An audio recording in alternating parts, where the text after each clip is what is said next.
Allô, bienvenue à On jase à livre ouvert et aujourd'hui, on jase à livre ouvert avec Julie Larcher. Je m'appelle Véronique Vigneault, je suis autrice, je suis aussi coach thérapeute en relation d'aide et j'ai décidé de faire ces entrevues-là parce que je lance mon livre Légitime d'exciter au féminin le 14 juin et j'avais le goût pour l'occasion de mettre en lumière d'autres femmes autrices qui ont une histoire. On va parler de leur livre, mais on va surtout parler de la femme derrière le livre. Donc, allô, Julie, comment vas-tu? Salut, ça va super bien. Je suis vraiment contente de te voir ce matin. Moi aussi. Alors, Julie, tu vas nous parler des deux livres que tu as publiés.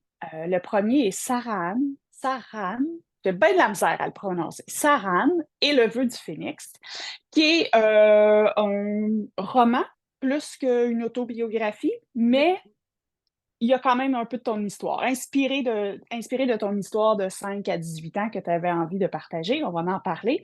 Et Mhm. le deuxième, qui est Si j'avais su, qui est plus une introspection pour aider les gens à réfléchir sur le quotidien de notre vie et toutes les émotions, le monde émotionnel qu'on vit quand on vient sur Terre. Exact. Alors, dis-moi, moi, je veux savoir où tu étais émotionnellement dans ta vie quand tu as décidé de te lancer dans l'aventure de ton premier roman. Euh, je te dirais que ça faisait un petit bout déjà que ça dormait, là, cette idée-là. Là. Je OK. traînais ça en tête depuis ma jeunesse, mais sans dire que c'était un rêve. Puis de fil en aiguille, je pense que mon déclencheur a vraiment été le fait que là, c'est assez la procrastination. Tu sais, mon état d'âme à ce moment-là, c'était ça. Là, c'était assez la procrastination. Puis comme j'aime à le dire, j'aime ça démissionner de certains segments de ma vie. Donc, j'ai démissionné de la OK. procrastination. Oh, wow. Ouais, ouais. OK. Est-ce que tu le voyais comme une coupure pour comme un peu une étape finale du pardon de ton passé ou c'est en l'écrivant que tu as continué ton cheminement? Tu sais, parce que j'aime à dire que oui, souvent on veut écrire parce qu'on a vécu quelque chose de transformationnel dans notre vie, mais que, en tout cas, moi, ça m'est arrivé comme ça, en écrivant le livre ou en le mettant en forme, ça continuait le processus. Tu me disais dans le questionnaire que tu as été face à ton écran des fois à pleurer, à remémorer des événements et tout. Fait que comment ça s'est passé pour toi entre ta décision de dire OK, je vais peut-être couper avec le passé et finalement devoir te remettre les deux mains dedans en l'écrivant? Ben, honnêtement, là, j'avais pas l'intention d'écrire quelque chose qui me concernait personnellement. Je voulais OK, écrire un roman. Moi, j'étais vouée à être une Stephen King dans ma tête. Là. Tu sais, c'était OK. ça. Je lis du Stephen King, je dévore ce qu'il fait, puis je me suis dit, moi aussi, un jour, je vais être capable d'écrire des grands romans de ce genre-là. Puis en faisant la formation avec le gardien de port, là, j'ai comme découvert que j'étais capable d'aller dans des sphères, d'utiliser des sphères de ma vie pour créer, pour finalement dire, OK, on part sur ce que moi j'ai vécu avec ma matrice de OK. vie pour créer, en fait, le roman. Et c'est pendant le processus d'écriture que la guérison et le pardon s'est fait. C'était beaucoup, beaucoup pendant. Puis, tu sais, on sous-estime beaucoup, en fait, Mhm. la valeur de l'écriture. Mais, tu sais, mon intention, c'était d'écrire un roman. Puis, comme tu l'as bien dit, j'ai fini par pleurer, d'être en colère, d'être dans mes émotions en écrivant parce que ça ravive des blessures, ça Ouais. ravive des programmations. Tu te dis, oh my God, je ne veux plus jamais revivre ça. Ou pas dans cette mesure-là parce que, tu sais, on est Ouais. toujours remis à l'épreuve hein, dans la vie. Ouais. C'est ça qui s'est passé. Le processus a vraiment été l'apprentissage dans le livre à redécouvrir des blessures pour apprendre à les guérir. Wow. Mm. Puis là, toi, dans le fond, tu sais, il y a des gens qui me posaient la question, parce que moi, j'ai décidé vraiment d'aller dans l'autobiographie. Donc, quand on va dans l'autobiographie, forcément, quand tu parles de ton histoire, tu parles des autres aussi. Hein? Ouais. Et même si tu les nommes pas et tout ça, toi, comment tu as vécu ce processus-là? Parce que dans le fond, tu l'as un peu enrobé dans un roman, mais quelqu'un qui est dans ton entourage, qui lit, qui comprend ton histoire, qui te reconnaît dans le personnage, comment tu as vécu ça, ce processus-là, toi, de dire j'ai envie de l'écrire, en même temps, je veux peut-être pas blesser ou tu sais, je veux pas me magasiner une poursuite en diffamation. Je suis curieuse de savoir c'est quoi comment tu as vécu ça de l'intérieur. Ben, c'est certain qu'au départ, je voulais pouvoir tout dire sans filtre, mais tu sais, l'objectif derrière ça, c'était pas de pointer. L'objectif, c'était Ouais. pas de dire, lui, il a fait ça, elle a fait ça, elle a dit ça. L'objectif, c'était juste de pouvoir justement tout dire sans heurter personne. Et le jeu, ma trame d'histoire est à l'époque viking/médiévale parce que c'est deux histoires OK. qui se recoupent. Donc, ça me permettait. J'avais quand même une petite vengeance personnelle, là. Je m'explique, là. Euh, Mon père l'a lu, puis il OK. n'a pas linké du tout. Fait que ça veut dire que le jeu OK. est réussi. Ouais. Il a trouvé ça super bon, il l'a relu 2 fois, il a trippé, mais je suis pas sûre qu'il a fait tous les liens nécessairement dans le livre, puis il y a rien contre mon père dans le livre, c'est juste, tu sais, de OK. «Ah OK, l'histoire est cool». Tu sais, il y a peut-être avec ma noyade, là, que ça, il a peut-être compris, là, mais OK. ouais, moi, mon jeu a été beaucoup dans les noms des personnages qui ont tous été inventés et là, OK. évidemment, je sortirai pas des punchs de livres, mais quand on dit à Ouais. haute voix les mots, les noms des personnages ou des endroits, ça a une consonance québécoise. Donc, je vais juste donner un OK. exemple simple. Il y a un volcan au loin dans le paysage que je décris, puis il s'appelle Ibukhan. Mais quand tu le dis vite, c'est Ibukhan. Donc, Iboucan. OK. petit jeu de mots, c'est super simpliste, là. Ouais. Mais les noms des personnages sont très évocateurs quand on le dit à haute voix et rapidement. Donc, ça a été un jeu de noms. Puis, tu sais, comme je te dis, l'objectif, c'était pas de pointer, c'était juste de pouvoir tout dire. Ouais. Ouais. Puis comment tu t'es sentie après? Mis à part le sentiment de fierté, tu sais, de la réussite d'avoir Ouais. écrit, beaucoup plus de légèreté et en Ouais. même temps, tu te dis: «Ah, tu vois, il y a des choses que quand je relis, ça vient me toucher encore». Fait que, tu sais, il y a encore Mhm. des petites crottes qui restent là, tu sais, qu'il Ouais. faut continuer à travailler, mais dans l'ensemble, c'est sûr qu'on est fiers de notre œuvre, mais il y a vraiment une libération, émotionnelle qui se fait quand on écrit, puis quand on se relit parce que, tu sais, tu es dans le processus toi aussi, là. Ouais. Ouais. Ouais. Quand on se lit, puis on se relit, puis on se le relit, puis il y a des choses qu'avec le temps, ça nous touche plus. Puis là, on fait: «Ah, Ah. OK, là, Ah. il y a quelque chose qui s'est passé», tu sais, il y a eu un processus. Ouais, ouais, Ouais. exactement, ouais.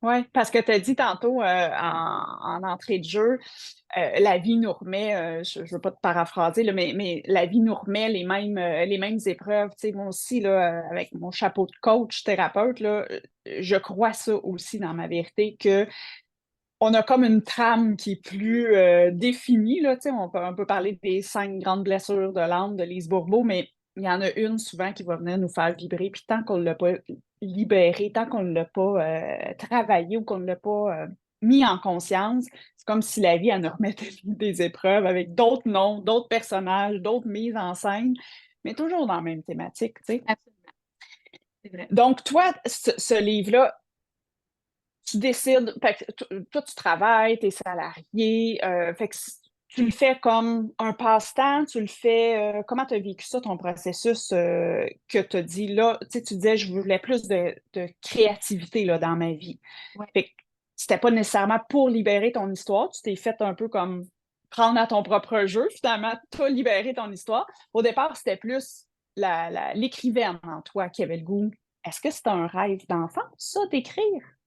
Ben, d'enfance, non. Adolescente, OK. j'avais écrit un petit roman, là, pour mon papa, là, parce que je voulais donc qu'il soit fier de moi, puis j'avais écrit ça, puis c'est resté comme on the side, là. C'était toujours latent. Toujours fait des super de beaux textes, j'ai une très belle plume aussi à l'écrit. J'ai écrit des vœux de noces pour des amis, tu sais, vraiment, Ouais. j'ai la capacité, elle était là, le potentiel dormait, mais je savais pas à quel point ça m'habitait jusqu'à ce que je tombe sur, un atelier d'écriture justement, puis que j'ai commencé en octobre 2022, le processus d'apprentissage, un peu OK. comme on fait ça.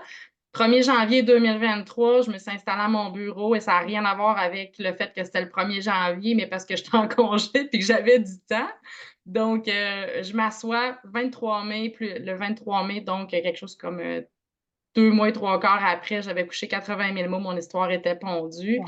Et moi, mon espace d'écriture, je ne savais pas quand je le mettais, mais je te une lève tôt. Moi, 4h30, 5h, les yeux me rouvrent, c'est automatique, j'ai jamais de cadran. C'est très, très rare que je dois utiliser un cadran pour me lever. Alors, tu sais, quand tu as une vie familiale, conjoint, les Ouais, enfants, entre 4h30 puis 7h, là, la maisonnée adore pas mal. Fait que tu peux ouais. pas me partir la balayeuse puis une brassette de lavage. Non. Fait que, tu sais, j'utilisais mon temps à autre chose, puis j'ai comme découvert que c'était vraiment ma zone de génie pour l'écriture. C'est là que l'inspiration était. Ouais. bonne nuit de sommeil, je prenais mon café, puis j'avais le soleil qui se levait sur le Mont-Saint-Anne parce que je suis dans le coin de Beaupré. Alors, c'était de toute beauté, fait que c'était inspirant là, à tous les matins non-stop, ouais. Est-ce qu'il y a une suite à ton histoire? Dans ta tête, sur papier, dans ton ordinateur, y a-t-il une suite? Oui, tout à fait. Il y a la matrice, elle est déjà prête pour un tome 2 et 3. Donc, OK. je sais juste pas comment je vais le couper. Fait qu'est-ce que je vais faire un 20-30 ans puis un 30-40 ans, parce que aujourd'hui, j'ai Ouais, 41 ans. Donc, je ne sais pas comment je vais le travailler, puis je ne veux pas me mettre cette espèce de cadre-là. Fait que je vais pondre, puis à un moment donné, je vais me dire, ah, peut-être que la coupure, je peux la faire là pour le suivant. Tu sais, des fois, il faut rester dans l'intuition, puis go with the flow, puis quand ouais, c'est sorti, c'est sorti. Sinon, je vais peut-être le pondre tout d'un coup, puis après ça, on décidera si on coupe ou si on fait un tome 2. ouais, Parce que dans l'histoire, on pourrait avoir 5 tomes tant qu'à moi, là, mais ouais, c'est quand même des bonnes briques. Là, tu sais, c'est des briques de 300 quelques pages. Là, donc, ouais. voilà, il y a une suite qui s'en vient. Cool! Julie, je te lis une phrase qui m'a touchée, puis qui m'a... j'ai posé la question, comment ta vie a-t-elle changé depuis que tu as publié ton livre? Et tu as écrit, j'ai fini par accepter que ce que je suis n'est pas un défaut, mais une grande qualité. Et c'est venu me chercher parce que j'ai fait, oh, est-ce que c'est comme ça que tu te sentais dans ta vie, que tu étais un défaut? Je cadrerais pas, moi, dans ma tête, je cadrerais pas nulle part. Je cadrerais pas dans les moules, OK, je cadrerais pas dans la.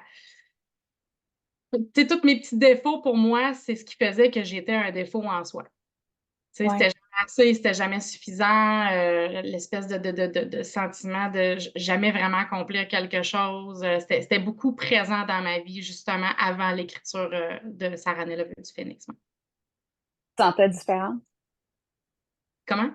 Est-ce que tu te sentais différente? Est-ce que c'était comme ça que tu associais est-ce que, en fait, je te pose la question, est-ce que le fait de te sentir un défaut, comme tu l'as écrit, ça venait de l'extérieur ou ça venait de l'intérieur que toi, tu te sentais que tu n'étais pas comme les autres, donc tu t'étiquetais comme hors norme ou pas dans ce que les autres pensent que je devrais être? Je t'avouerais franchement que c'était je pense qu'on développe ça à cause de l'externe. On finit OK. par induction, hein, à force d'entendre autour de soi que c'est pas Ouais, suffisant, c'est pas assez ou qu'on valorise juste la performance. C'est comme une mémoire induite, puis tu penses aussi c'est que ça. c'est vrai. Tu sais, passe ta vie, c'est pas ça que j'ai vécu, mais passe ta vie à dire à un enfant, t'es un bon à rien, je te garantis que sa tête, elle l'a enregistré l'information. Ouais, Fait que c'est un peu ça. Fait que tout ce que j'enregistrais autour de moi, on valorise la performance, puis s'il y a des échecs, on n'en parle juste pas, on garde ça en dessous du tapis parce qu'il faut pas en parler. Donc, ouais. ouais, c'est ça. Ouais, mais tu sais que de zéro, je fais une petite parenthèse, de 0 à 6 ans, tu sais, on parle des enfants, l'âge de raison, c'est à 7 ans. De Mhm. 0 à 6 ans, moi, j'ai été en état de choc de penser que tout ce que tu dis à un enfant ou tout ce que l'enfant va vivre à la garderie, à l'école, n'importe quoi, ça va aller directement dans le subconscient. Donc, il n'y a pas la capacité de raisonner, de dire c'est vrai ou c'est pas vrai. Fait que si tu dis à la blague, hey, t'es bien nono, toi, tu sais, t'es bien nono. Tu sais, ah, on n'en parle pas assez de ça parce que les enfants, là, c'est ça. Fait que tu bâtis de 0 à 6 ans, tout est dans le subconscient, puis après ça, à l'âge adulte, ben, il y a à peu près 95 de tes comportements qui viennent directement du subconscient que tu n'es même pas conscient. C'est pour ça que c'est bien important d'être en pleine conscience, et je fais le lien avec ton deuxième livre. Si j'avais su, si j'avais su quoi? Si j'avais su quoi? Écoute, je Ouais, ne pensais pas que ce livre-là, en fait, verrait le jour. Je m'explique rapidement. Dans le fond, j'ai voulu écrire le tome 2 de Saran tout de suite après avoir pondu le premier. Puis j'avais de quoi de pris dans la gorge. Je n'étais pas capable de le pondre. Je m'assoyais devant l'écran, puis ça sortait pas. ouais, Et vraiment, si j'avais su est arrivé à l'effet que moi, je voulais faire des conférences dans la vie, puis je voulais inspirer les gens, puis pas dire aux gens comment penser, comment réfléchir, mm, mais pister. Pister, amener des pistes de réflexion, amener des autres points de vue, puis après ça, tu sais, fais ton idée avec ça. Et en vérité, si j'avais su, n'a pas été écrit. Je m'explique. Moi, j'ai été horticultrice pendant plusieurs années, donc mes mains mm, n'auraient répondent pas toujours quand j'en ai besoin. Et donc, l'écriture, OK. qui est quand même une sollicitation intense et Ouais. rapide, faisait en sorte que je n'étais pas capable d'écrire. Alors, je me suis bottée le derrière, puis j'ai pris le dictaphone. Et Wow. comme un peu émis ma conférence, finalement, de façon vocale. Et après ça, je suis retournée en correction parce qu'évidemment, le dictaphone a Ouais. des petits ajustements à faire quand il retranscrit. Ouais. Donc, si j'avais su, c'est finalement le résumé de tout ce que je pensais être des regrets qui, en bout de ligne, sont devenus mes outils. Mmh. Mais pendant que je l'ai écrit, j'avais encore l'espèce de petite rancœur, là. Tu Ouais. sais, d'orgueil aussi, du frou-frou de la vie que j'appelle, là, tu sais. Ouais. J'étais beaucoup là-dedans, puis quand j'ai eu fini de l'écrire, j'ai fait: Non, je veux pas que ça soit perçu comme un livre de regrets». Puis c'est pour ça que j'ai repris chaque chapitre à la fin avec un paragraphe qui dit, tu sais, je fais une mise en situation des choses que j'ai vécues, que j'ai perçues, et à la fin de chaque chapitre, je mets un paragraphe qui dit: «Si j'avais su justement cette information-là, voici Ouais. probablement ce que j'aurais fait. Voici Ouais. les actions peut-être que j'aurais pas faites». Puis je fais des Ouais. demandes de pardon, je demande pardon à mon plus vieux. Je parle, mon Dieu, je parle un peu de mes parents à travers tout ça, puis tu sais, ils savent que c'est ma source d'inspiration. Ils sont une partie de ma source d'inspiration. Donc, si j'avais su est devenu avec le temps mon outil, Mmh. puis tous les gens à date qui l'ont lu m'ont dit: «Eh, tabarouette que ça me parle, moi aussi j'ai vécu ça, moi aussi j'ai fait ça». Ouais. Donc, c'est du tous les jours, tu sais, je parle autant de grossesse que je peux parler de travail, que qu'on parle de finances, qu'on parle, tu sais, je fais vraiment le tour des sujets actuels que n'importe quel Ouais. individu adulte peut vivre. Hem, puis l'idée, c'est ça, c'est d'amener des pistes de réflexion, puis que pas que les gens se basent sur mon histoire, mais fassent des parallèles avec leur propre vie, puis se Ouais. questionnent sur: «C'est-tu vraiment ça que je veux? Est-ce que c'est comme ça que je le vois? Ou est-ce que c'est comme ça que je veux le voir?» Donc l'objectif final, finalement, de Si j'avais su, c'est des outils de réflexion, simplement. Ouais. Si tu avais su, tu aurais pas tout vécu ce que tu as vécu, puis tu serais pas qui tu es aujourd'hui, tu sais? Puis j'aime comment tu dis, c'est un choix après ça. Tu sais, l'événement, il est neutre quand il arrive. Oui, il est attaché à une émotion, c'est sûr. Mais après, là, c'est nos pensées, là. C'est ta perception de l'événement. Fait que tu as le choix. Tu as le choix de le voir comme victime, tu as le choix de dire: «Ouais, mais moi, c'est parce que ma mère est partie quand j'avais 3 ans, moi, c'est parce que» puis tu as un choix. Ou de le toi, tu as eu la capacité, la conscience de dire: «Je vais les transformer, puis je vais essayer de voir le positif de qu'est-ce que ça m'a apporté». Tu aurais pu ne pas faire ce choix-là. C'est ça C'est la vrai. pleine conscience. C'est de dire: «Je vais être amplement conscient de mes choix. Ce que j'ai vécu, je l'ai vécu. Le passé, tu peux difficilement le changer». Puis on sait que tes parents, puis tous ceux qui ont peut-être par induction dit des phrases maladroites, sans y penser, ou méchantes, voulues, peu importe. Aujourd'hui, est-ce que ça te sert? Est-ce que ça te propulse vers quelque chose de positif ou est-ce que ça te freine? Moi, c'est toujours ça la question que je pose. Puis si ça te freine, libère-le, puis change ton regard, tu sais. Tout à Est-ce fait. que tu veux nous partager un «si j'avais su»? Y en a-tu un que tu as plus à cœur qui te Ben, guide aujourd'hui dans je pense que vraiment le plus gros chapitre qui sont tout petits, là, tu sais, c'est des chapitres de 5-6 pages, c'est très court, là. ouais, Je pense que ça a été vraiment la révélation au niveau de l'éducation des enfants.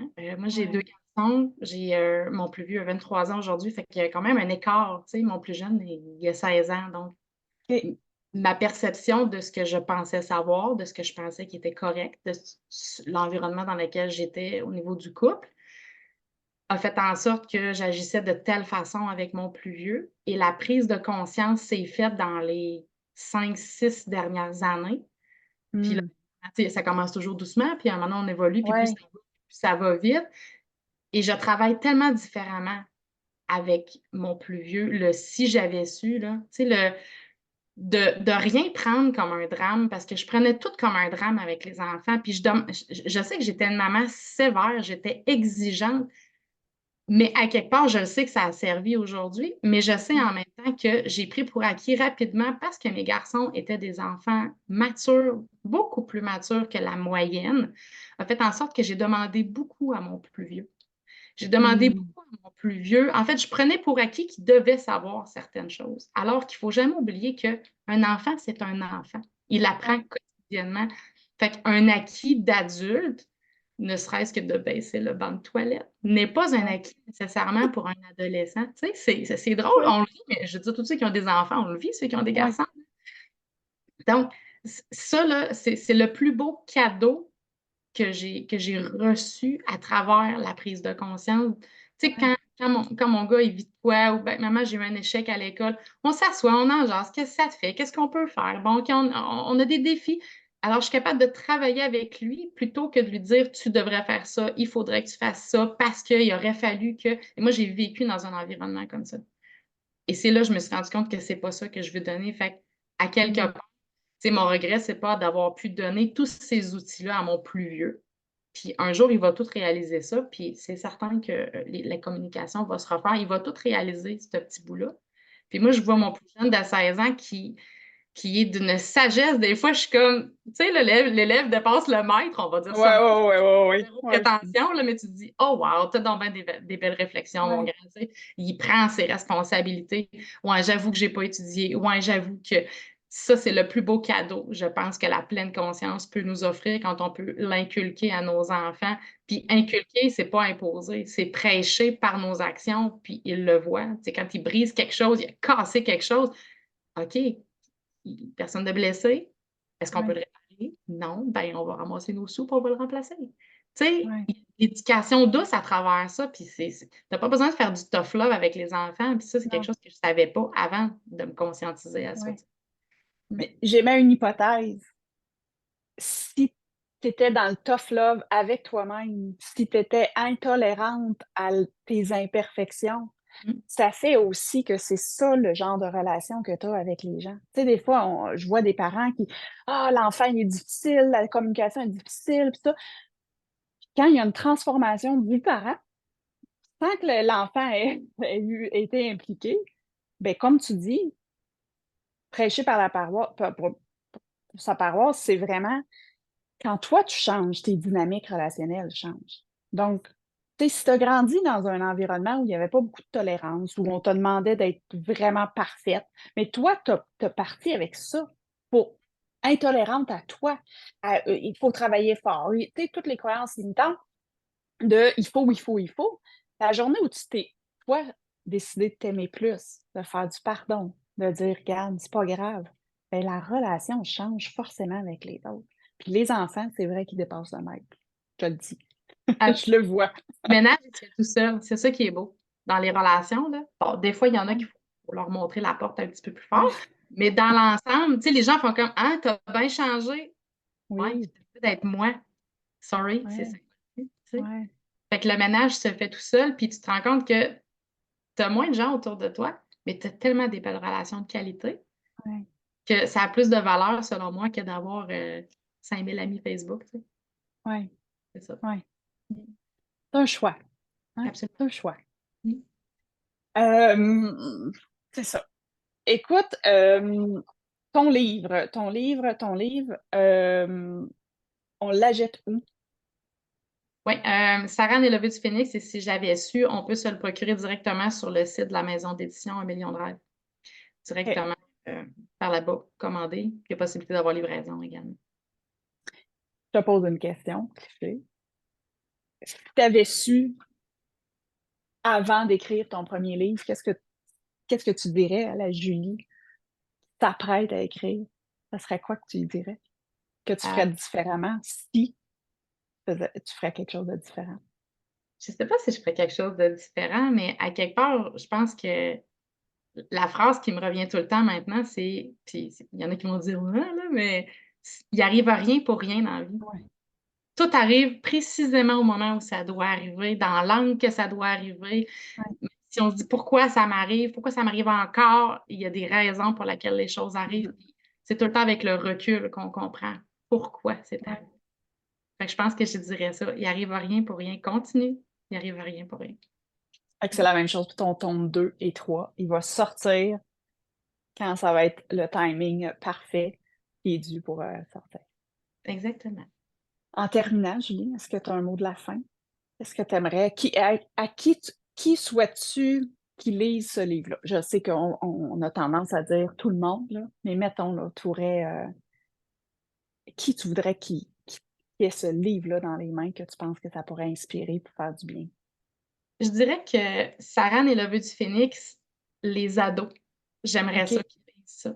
Ouais, OK. parce que ça démontre vraiment la détermination de prendre position dans sa vie, dans ses émotions, dans ses envies sexuelles, dans ses relations d'affaires, puis tu sais, c'est jusqu'à 18 ans. Fait que ça Ouais. présente tous les écueils que des jeunes enfants et des adolescents, adolescentes peuvent vivre à travers, même OK. si c'est un univers viking, on link rapidement avec l'univers Ouais. de 2024. Et si j'avais su, je pense que les jeunes adultes qui pourraient s'inspirer de les réflexions, c'est sûr qu'un retraité qui lirait ça ferait comme: «Eh, j'en aurais des si j'avais su à te raconter, puis j'aimerais ça Ouais. prendre un café aussi avec ces gens-là». Ouais. Mais ouais, le début vingtaine pour se dire: «OK, ça arrive des choses comme ça, puis il y a des moyens, il y a des solutions, il y a des pistes de réflexion, il y a d'autres angles de vue disponibles, disons, que ce qui est peut-être déjà présenté sur les réseaux sociaux, Ouais. dans notre culture, dans notre environnement. Ouais. Ouais. Mmh. Super. Hey, merci beaucoup, Julie, pour ton temps ce matin. Je te souhaite bon succès dans les 2 livres qui sont déjà publiés et dans tous les autres qui vont être, publiés, dans les conférences aussi. Mmh. Alors, qu'est-ce que tu mets dans le cosmos, là, pour les prochains projets? Hem, Clairement que le projet de podcast se continue parce que j'ai Ouais. déjà un podcast qui Oui? porte le nom de mon livre «Si j'avais su», qui roule depuis le mois de mars. Mais j'aimerais vraiment faire la conférence en lien avec le livre, en lien avec les réflexions. Quand j'ai fait le lancement de mon livre, j'ai fait une conférence d'1 heure OK. qui présentait, oui, comment je suis arrivée à Saran, mais beaucoup plus sur le «si j'avais su». Puis, la puissance des mots, c'est Ouais. tellement c'est fort, on n'imagine pas à quel point, tu sais, quelqu'un qui est sur scène, qui nomme les choses telles qu'elles sont, qui est aussi dans sa vulnérabilité quand on présente Mmh. des sujets qui nous touchent un petit peu plus. C'est Ouais. incroyable comment on connecte avec les gens. Fait que ce que je me souhaite, je te dirais pour la suite, c'est vraiment on veut tous vivre de notre art à quelque part, peu importe l'art qu'on pratique.